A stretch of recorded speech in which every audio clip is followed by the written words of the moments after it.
विश्ववंदनीय तथागत महाकरुणी भगवान गौतम बुद्ध, परमपूज्य नेते डॉक्टर बाबासाहेब आंबेडकर, महात्मा ज्योतिबा फुले, माता रमाई यांच्या प्रतिमांना आणि विचारांना प्रथमतः अभिवादन करतो।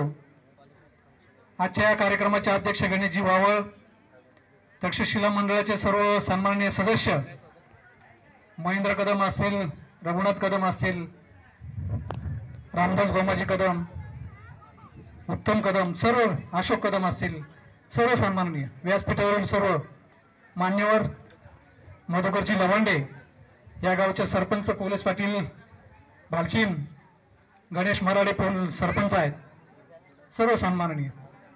वास्तविक तुमचं धन्यवाद देतो की 133वी जयंती अतिशय दिमाखामध्ये आपण साजरी करत आहात।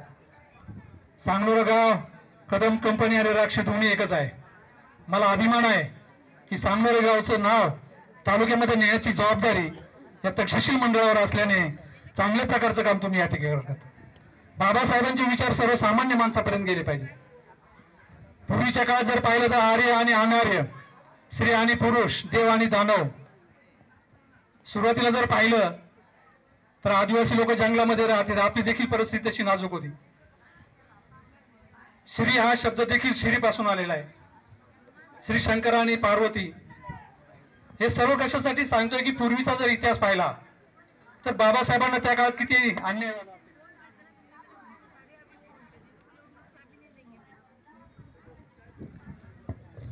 हॅलो, आज या ठिकाणी पोलीस पाटलांनी सांगितलं की मला फक्त पाण्याचा गाडा दिसतोय, हा लांब आहे।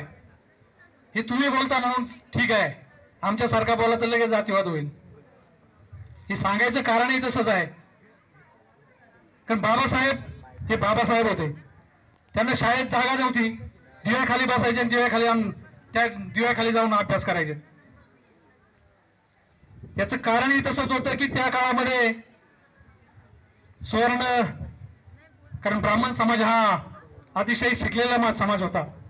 शिवाजी महाराजांनी देखील गागाभट्टाने पायाच्या अंगठ्याने कुंकुम तिलक केलं, तुम्ही देखील त्यामध्ये मागासवर्गीयच होते। कारण ओबीसीचं आरक्षण हे बाबासाहेबांनी 341 कलमांमध्ये त्या काळात, कारण जी ज्या राज्यघटना लिहिली त्या घटनेमध्ये तरतूद केली आणि ओबीसींना आरक्षण मिळावं ही त्यांची, कारण 340 ला एससी आहे, 341 ला ओबीसी आहे। ओबीसी, एसटी आणि एससी ला आरक्षण मिळावं ही बाबासाहेब जवळजवळ 2 वर्ष 11 महिने आणि 18 दिवस राष्ट्र दिवस बाबासाहेबांनी तो अभ्यास केला आणि त्या अभ्यास संविधानावर आज आपलं राज्य चाललेलं आहे। आपल्या देशाची राष्ट्रपती द्रौपदी मुर्मू या आदिवासी समाजाच्या आहेत, परंतु संविधानामुळे त्यांना त्या ठिकाणी राष्ट्रपती पद भूषवण्याची जबाबदारी मिळाली। महात्मा फुले हे 11 एप्रिल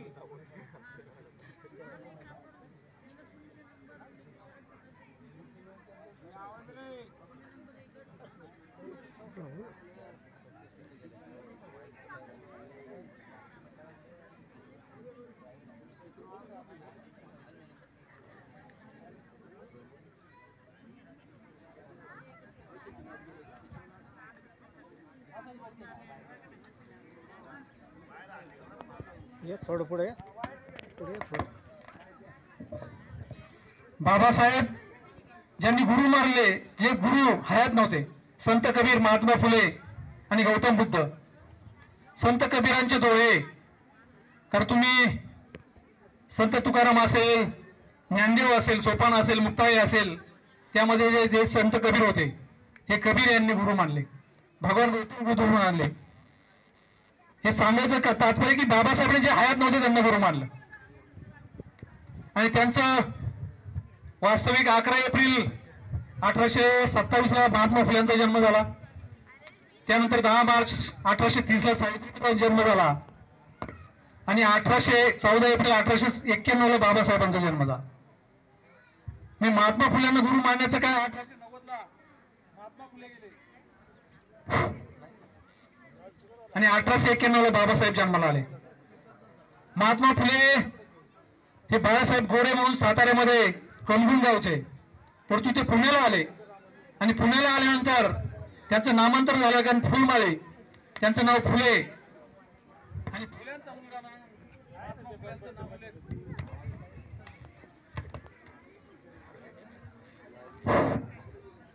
महात्मा फुलेंना खऱ्या अर्थानं त्या ठिकाणी फुले ही पदवी मिळाली, कारण गोरे पूर्वीचं नाव. त्यांनी महिला शिकायत म्हणून आपल्या पत्नीला सावित्रीबाई फुलेंना पहिली 1848 पुण्यामध्ये शाळा काढली. प्रतिमा शेख असतील, मुक्ता साळवे असतील, अशा 5 महिला त्या ठिकाणी होत्या. कारण महात्मा फुले आणि सावित्रीचा जन्म, लग्न देखील अतिशय कमी वयामध्ये झालं. 1830चा जन्म आणि यांचा 1827, 1840ला दोघांचं लग्न झालं. 9 वर्षाची सावित्री आणि 11 वर्षाची ज्योतिबा. सांगायचं तात्पर्य की त्यांनी समाज घडवण्याचं काम महात्मा फुलेंनी केलं. त्यानंतर शाहू महाराज 1874ला खऱ्या अर्थानं शाहू महाराज देखील लोकमान्य टिळक कधी मानत नव्हते. पुण्यामध्ये गणपती बसवताना लोकमान्य टिळकांना सतत शाहू महाराजांना विरोध करायचे, परंतु लोकमान्य टिळक हे ब्राह्मण समाजाचे असल्यामुळे खऱ्या अर्थानं त्यांना उचललं गेलं. महात्मा गांधींची आता नथुराम गोडसेंनी केली, परंतु नथुराम गोडसेंना पंडित नथुराम गोडसे असं नाव दिलं. हे सांगायचं तात्पर्य, आपला माणूस कितीही मोठा झाला परंतु त्याला मोठा बनवायची ताकद ही बाबासाहेबांच्या लेखणीमध्ये होती. शाहू महाराज ज्यावेळेस 1874ला कोल्हापूर संस्थानमध्ये त्यांनी आता ज्या ठिकाणी पाटलांनी सांगितलं की इंग्रजांचं राज्य होतं, परंतु बाबासाहेबांनी देखील शाहूंबद्दल ऐकलं होतं. बाबासाहेब 1920ला लंडनला शिकायला होते आणि त्यावेळेस शाहू महाराज देखील स्वतः बाबासाहेबांना भेटायला डबतचाळ दादर या ठिकाणी गेले. कारण अगोदर त्यांनी माणूस पाठवला होता पण बाबासाहेबांना त्यांना मिळाले नाही. स्वतः शाहू महाराज गेले आणि बाबासाहेबांना निरोप गेला की कोल्हापूरचे राजे तुम्हाला भेटायला आलेले. अरे बापरे, शाहू महाराज हे आपल्या राज्याचे राजे आणि ते मला भेटायला आलेत. बाबासाहेब स्वतः त्यांच्या जवळ गेले. त्याचं सांगायचं तात्पर्य की शाहू महाराज देखील अतिशय चळवळीचे कार्यकर्ते होते. मराठा जे असले त्यांनी देखील दत्तक घेतलं होतं. त्यांचा समाज आणि समाजामध्ये काम सतत बाहेर फिरताना त्यांनी गंगाराम कांबळे नावाचा एक त्यांच्याबरोबर कार्यकर्ता